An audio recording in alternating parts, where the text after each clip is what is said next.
In this episode of Locked On Capitals, we talk about what free agents are linked to the Washington Capitals. There's reports that Miller from the Canucks and Nazem Kadri might be interested in coming to the Washington Capitals. Plus, there's rumors out there and some kind of reports out there showing that Alex Ovechkin was actively pursuing Evander Kane to come to the Washington Capitals before he signed with the Edmonton Oilers. Let's talk about that next on this edition of Locked On Capitals. Locked On Capitals, your daily podcast on the Washington Capitals. Part of the Locked On Podcast Network, your team every day.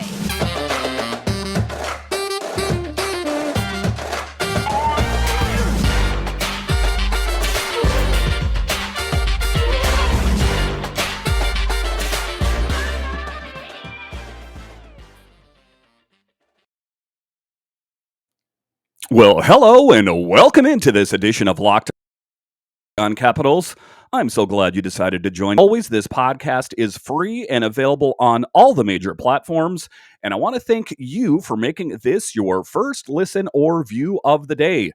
Yes, this podcast is also available in video form, so head on over to YouTube and check that out. My name is Dan Holme. You can find me on Twitter. It's at DanCaps218. You can find this show on Twitter. It's at Locked On Caps. So in this edition, that is what we're talking about. Some big name UFAs that are being rumored to being linked to the Washington Capitals. This story emanates primarily from Elliot Friedman, Elliot Friedman said on the Canucks, lots of teams are around Vancouver. Capitals lost Backstrom. I have heard Kadri and Miller connected to them. Miller will be a big contract. Vancouver is worried about term. So that is the big story. As always, Elliot Friedman is the guy that likes to break a lot of these stories. And in point of the year, a lot of time, it's just the rumor mill. But wouldn't that be something if the Washington Capitals could pick up someone big like Miller or Kadri to the team? There's also this story that I'm looking at here from Nova Caps. They're talking about it, but just kind of what he's talking about there is the Washington Capitals had a big loss in the form of Nicholas Backstrom, and it's been said that he'll probably miss the next someone big to fill that role. I mean, I ultimately don't know how much time he's going to be missing, but that is a big procedure that he had done, and it's a long road to recovery. So they are going to be looking to fill that. The news that center Nicholas Backstrom underwent surgery to resurface his left hip came out on Saturday. The Washington Capitals have been linked to Vancouver Canucks right wing JT Miller, who also can play center, and pending unrestricted free agent center Nazem Kadri, according to Sportsnet's Elliot Friedman. So the Friedman one, the Nazem Kadri one has been out there for some time. That one was talked about. I read that in Sammy Silber's article that she had on Washington Hockey Now, talking about that. So that's something that's been out there for some time. Like I say, this is the crazy season that they call it, and there's all kinds of big names associated. Be going here. This guy's going to be going there.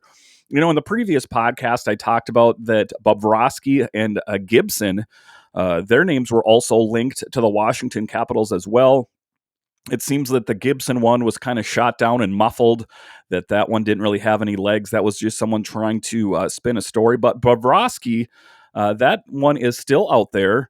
And like I talked about in the previous podcast, that is a bit curious as to why the Florida Panthers would like to move on from Sergei Bobrovsky. But in any event, I think the Washington Capitals would welcome him with open arms. Miller, 29, has 1 year left on his contract that pays him a bargain $5.25 million against the NHL salary cap. The Canucks are expected to trade him after signing 26-year-old left wing Andrei Kuzmenko, who recorded 20 goals and 53 points in 45 games with the St. Petersburg team this past season out of the KHL on Monday. Thus, Miller has become expendable. And, That's what I was talking about. I've mentioned that I think that the Capitals are going to swing for the fences. With Nick Backstrom out and just kind of their performance, how they were a little bit flat, shall we say, in the playoffs. I think that the Capitals are going to be all in on some big name players, and I don't think they get any bigger than JT Miller and Nazem Kadri. I know that Nazem Kadri has kind of a bit of a checkered past against the Washington Capitals.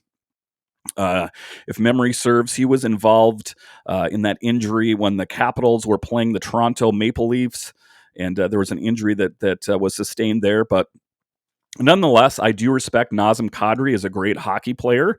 I mean, I think that his record and his statistics speak for themselves. And I would take Nazem Kadri on this team. I would also take JT Miller, like they were talking about in this article. We are missing Nick Backstrom, and for who knows how long. So they are going to and swing for the fences. Miller shattered his previous career high 32 goals, 67 assists, 59 points, and a 54.1 face-off percentage. I think the Capitals times and a 51.03 expected goals for percentage in 80 games for the Vancouver Canucks. Miller has earned at least 43 points in each of his 7 full NHL seasons and has averaged 1.04, 0.87, and 1.24 points per game, respectively, in his 3 years in Vancouver. He averaged .319 on the Canucks power play and .205 on their penalty kill this past season. Acquiring Miller would not be cheap, as he would likely cost a first-round pick, a top prospect, a bottom 6 forward, and a lower pick to lure him in. So this kind of flies in the face that what I've talked about, and I'm all in on getting someone like a JT Miller, and like we've talked about in this podcast, to get someone big, you've got to give up big. But this is kind of what has got the Washington Capitals in this position, for many years in a row. So just taking a look at that proposed deal on what it would take to bring Miller to the Washington Capitals: a first-round pick, I don't like that; a top prospect, I don't like that; a bottom 6 forward, and a lower pick. Like I say, this was in Nova Caps. This was their take on it. I particularly like that pitch. The thing that worries me about this is the Capitals can never, never retain name players that they get. In today's podcast or yesterday's podcast, as you listen to this, I talk about the Philip Forsberg deal, the biggest blunder in Washington Capitals history, in my opinion. I don't really want to go down that road once again. So don't get me wrong. I'm all in on getting Miller to the Washington Capitals, but if it's for that kind of haul, I'm a bit skeptical, shall we say, because what are we going to give up there? A Hendrix Lapierre? Are we going to give up a Connor McMichael? Are we going to give up one of our goalies? Are we going to give up, like a Clay Stevenson? Are we going to give up, a Zach Fucali? It's a bit of an interesting position to be in, because like I've talked about, you have to give up someone logic of Miller to, for a fourth line wing. I get that, but I would almost have the Washington Capitals give up a bigger name player that's on this team right now, that's aging, that we know is going to be good for a few more years, but not in the long term.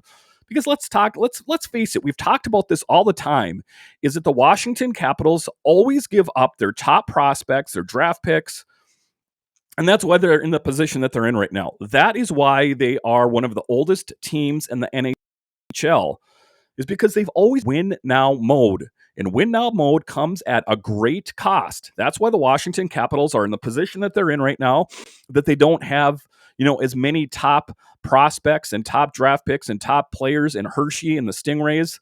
And that's why they're in the position that they're in right now, is because they've constantly been in win now mode. And I know that this window is opening and it's closing, and we hear all the cliches. But with that being said, I think the Washington Capitals would be best served not to go after a Miller in this case if they're going to have to give up. I'm not all about that, because then they're going to be in the same position again. So we can talk about the depleted, prospects and players that they have in Hershey and that they have in Carolina. But then what are we going to do? Are we going to make that worse by giving up like a Hendrix Lapierre, giving up someone like a Lucas Johansson, giving up someone like an Alex Alexiev. It's one of those things that it's like a procrastination thing. We're going to do better next year. Next year and the year after, we're going to stop giving up our draft pick. With this one right now, the Washington Capitals, they're giving up all top draft picks just for a player, that on paper will be good, but he's getting up there in years as well. That kind of is going against what the Washington Capitals are trying to do. They're trying to get younger and they're trying to get faster. I know Miller is only 29 years old, but that's still kind of going in the wrong direction. If you take a look at the teams that are doing well right now, it's a team that is primarily has young players with some veteran players, not just these old guys out there. Because let's face it, the Washington Capitals are old and getting older. All right, so after the break here, we are going to talk about Nazem Kadri, and then later in the show, we'll talk about Alex Ovechkin and how he tried to get Evander Kane to come to the Washington Capitals. We'll talk about that. But first, Built Bar. You know how our friends at Built are always coming out with amazing new flavors? Well, this time, Built has truly outdone themselves with their new mud pie flavor. And for the first time ever, Built is introducing the new mud pie flavor in both Mud Pie Bar and Mud Pie Puff. Not sure what mud pie tastes like? Well, if you're a chocolate fan, you better sit down for this one. The new Mud Pie Bar is rich whipped cream and chocolate mousse smothered in 100% real chocolate and topped with cookies and cream crumble. You've got to try Mud Pie as soon as possible, and you need to hurry because the Mud Pie Bar and the Mud Pie Puffs are only available for a limited time. To taste the deliciousness for yourself. Not convinced? Luckily, we have saved the best for last. It's actually good for you. No, really. All Built bars and products are low calories, high protein, and low sugar. Mud Pie is packed with 16 grams of protein and only 150 calories and 8 grams of sugar. It's like your mom baked the most delicious creamy chocolate mud pie and wrapped it up just for you. Mud Pie bars and puffs are available at Built.com right now, but they're going fast because they are delicious. Like all Built bars, they are covered in 100% real chocolate. That means they're healthy and tasty. What's great about Built is all their bars are made with collagen protein, which absorbs more efficiently and provides tons of healthy. Eat something that tastes good, and for you, you're going to love the new Mud Pie Built bars and Built Pop. Whether you need a snack, workout, a late night treat, or just need to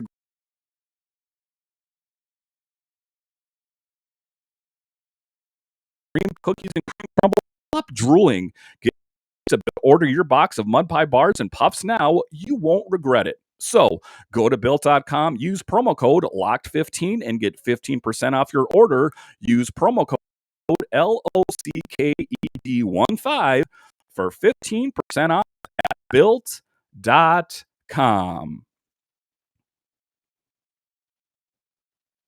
All right, welcome back to this edition of Locked On Capitals. So in this episode, what we are talking about is the players that are linked to the Washington Capitals. I talked about JT Miller. I talked about Nazem Kadri. And then later in the show, we are going to talk about Alex Ovechkin and his links with a.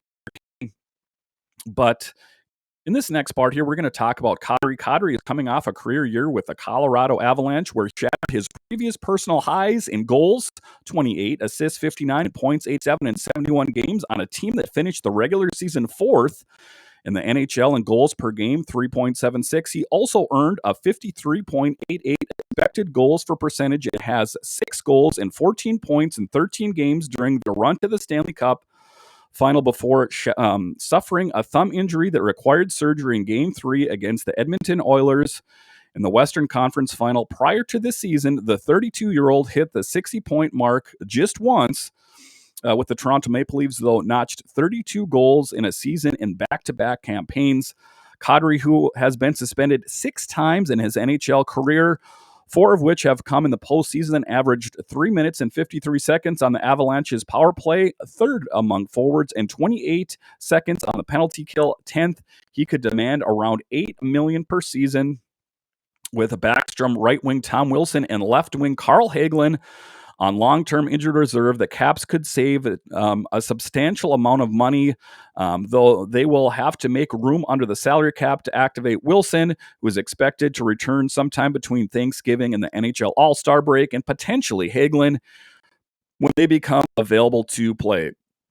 So in that regard, I would almost rather get Kadri if I have to give up, extra money and it's not going to entail, giving up a bunch of draft picks and prospects. I'm all in on something like that. What I don't want to see happen is I don't want to see the Capitals just totally deplete their AHL and ECHL affiliate. Like I talked about in the first segment, that is what the Capitals in this position place. So if they want to make wise, prudent decisions, that's what they have to do. You might have to give up, a marquee name on the team in favor of getting someone better. Because let's face it, we went to the playoffs and it was another first-round exit. It has been a first-round exit every year since 2018 when the Washington Capitals won the Stanley Cup. Obviously, what's going on the ice is not working. So, I think that if you have to even give up a bigger name, you can, fill in whatever name you want to on the Washington Capitals in favor of getting another big name player that potentially might get them over the top. Then I'm all in on that. Because if you take a look back on the 2018 season, that's when they had some players that they don't have now. They have Orpik and Niskanen and Holtby and Grubauer. The list goes on.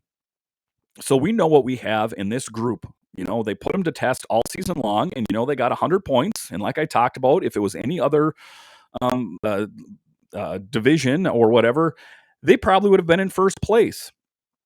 But it just so happens that the Metro Division was pretty good this year, and 100 points was not enough for them to be in first place. With 100 points, they were a bubble team.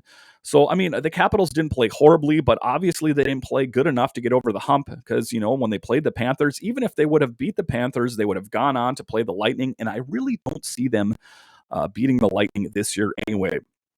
So another one, right wing Marcus Johansson, pending unrestricted free agent. Left wing Johan Larsson and defenseman Justin Schultz, defenseman Michael Kempny, Matt Irwin, goaltenders Vitek Vanacek and Ilya Samsonov, who are restricted free agents, are all in need of new contracts. In addition to a center, the Capitals are also expected to add a goaltender and trade one of Samsonov or Vanacek this season.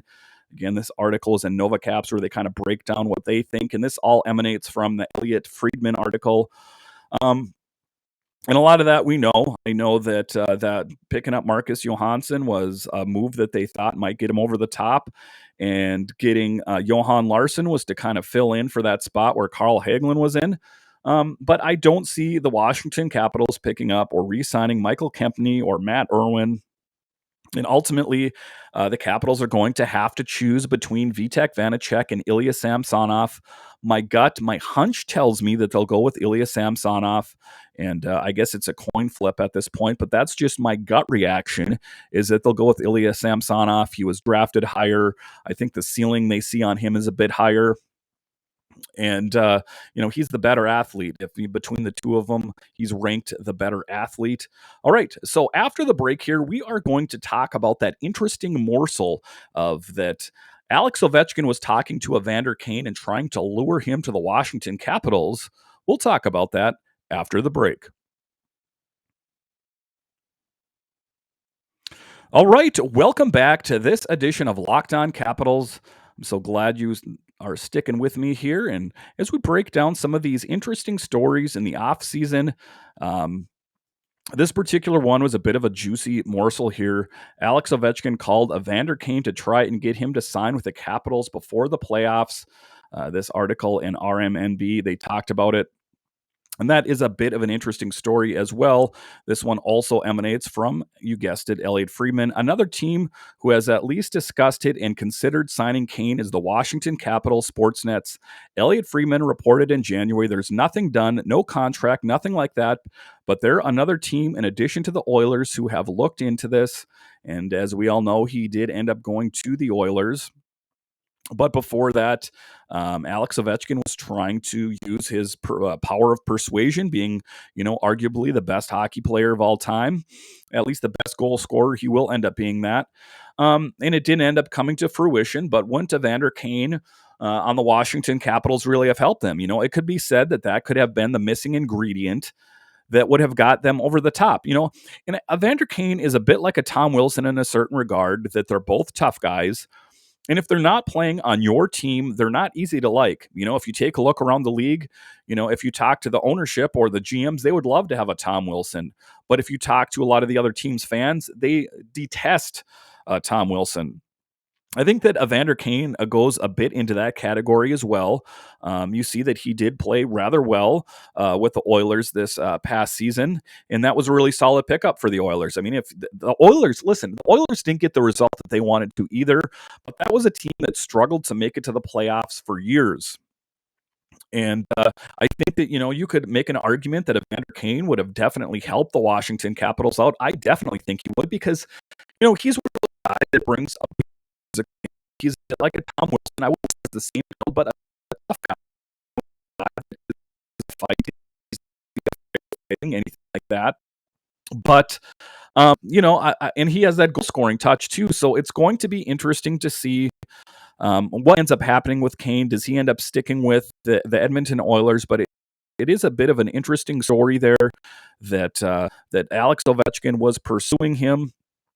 I guess it remains to be seen, where he ends up. I'm not 100%, sure on what the level of his contract is here, but kind of an interesting story that it's kind of a lot like a Tom Brady, where you have these players that are kind of doing the work of the GM and using their power of persuasion to try to bring these players to the team.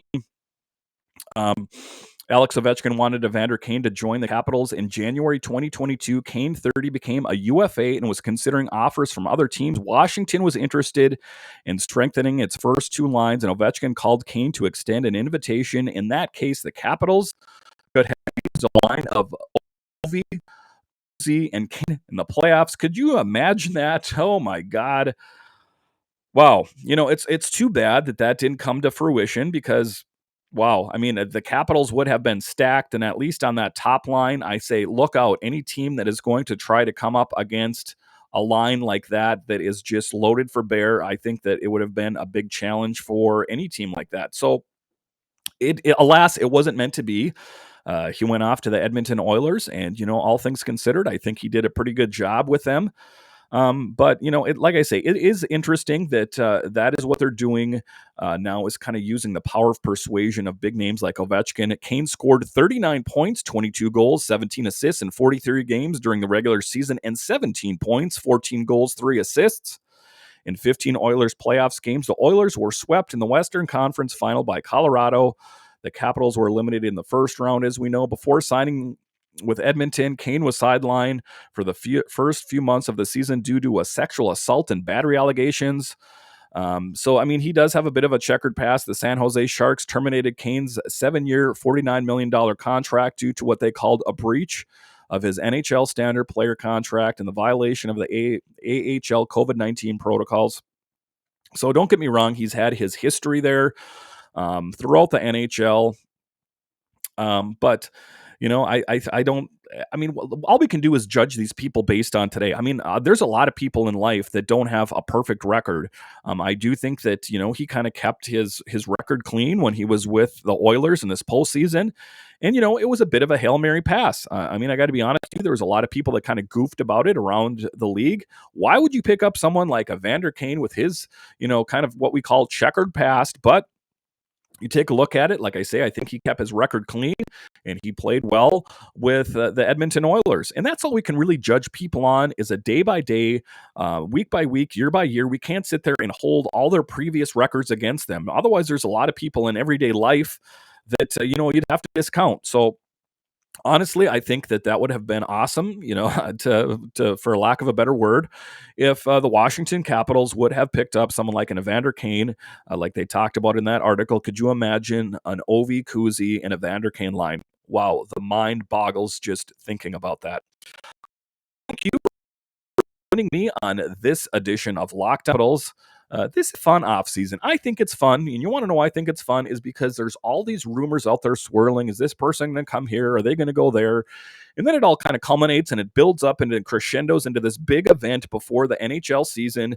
And who knows who's going to end up being on this team? Are the Caps going to pick up someone like a JT Miller, a Nazem Kadri? Are they going to swing for the fences and get a Bobrovsky or a Gibson? I guess time will tell. Thank you for making Locked On Capitals your first listen every day. Now make your second listen Locked On NHL. Locked On NHL covers the playoffs like no other. Hear the latest news and opinions from our local experts every Monday through Friday. It's free and available wherever you get your podcasts. So, once again, thank you for joining me on this edition of Locked On Capitals.